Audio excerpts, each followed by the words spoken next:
Nzamba Israël soka longolo mikumba la mapeka. Nzambe soka peso eloko bandeko ninya. Sokota na adoration lisu. Oyoka biye moko na ebisa yo na mabina o bina kalo obine na yo. Kwa nini asali na bobo na yo? Nzamba Israël.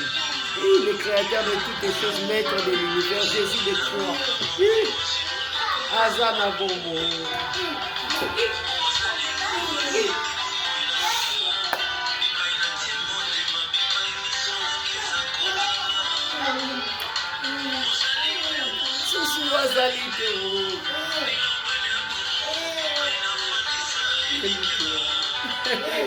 Asalinga malamu Jésus. Jésus asalinga malamu. Jésus asalinga malamu. Jésus asalinga malamu. Ozala sukate o. La bouche. Bala Israël. Papa salinga bolamu. Bala Nzambe ya likolo na se. Nzambe apesa biso bolamu mpe malamu asalinga bolamu. Pela suma.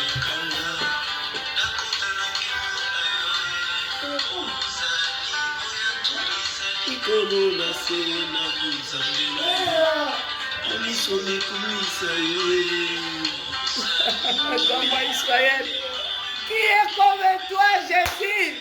Qui est comme notre Jésus? Jésus. Venez à moi, vous tous qui êtes fatigués, chargez-moi l'Éternel, je vous donnerai du repos. Apesira kinyomo kile koga pesarate. Akonga na tambola kiaya. Na tambola kiaya solution j'habité. Mais il y a pas solution à likambo ya passe. Il y a petit appel. Waouh. Asali ya mingi na bobo na ngai ya. Asali ya mingi na bila ngai. Jésus la nga.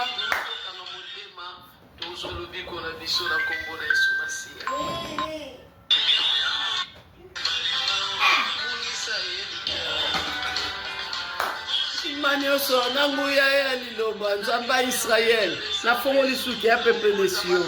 Na fongoli suki. Jésus asalinga malamu. Jésus asalinga bolamu. Jésus. Délivrance appartient à l'Éternel.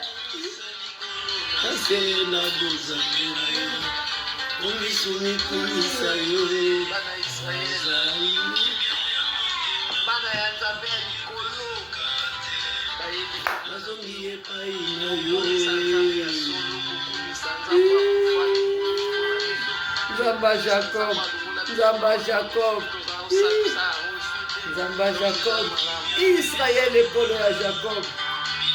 Bana Congo, Nzamba za pour la mission, on peut sa solution. Nzamba peut sa solution.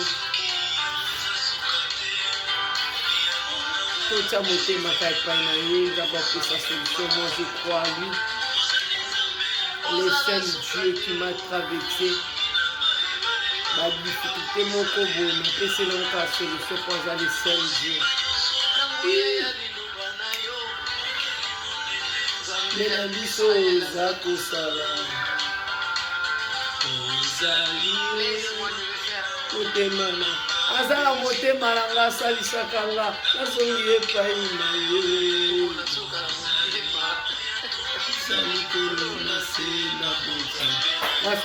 C'est Rebecca, bon souki ça a été bon, na fongoli souki. Na zota tolo Nzamba sangeli gai, na fongoli de souki. Bon naturel to rokumisa Nzambe naturel te. Aku mama. Fomo na nga pe naturel, kana fula. naturel nafungoli suki ya naokanga nafungoli suki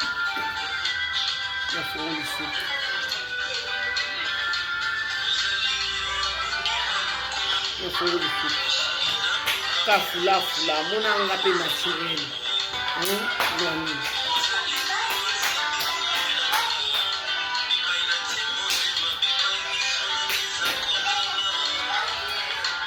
oui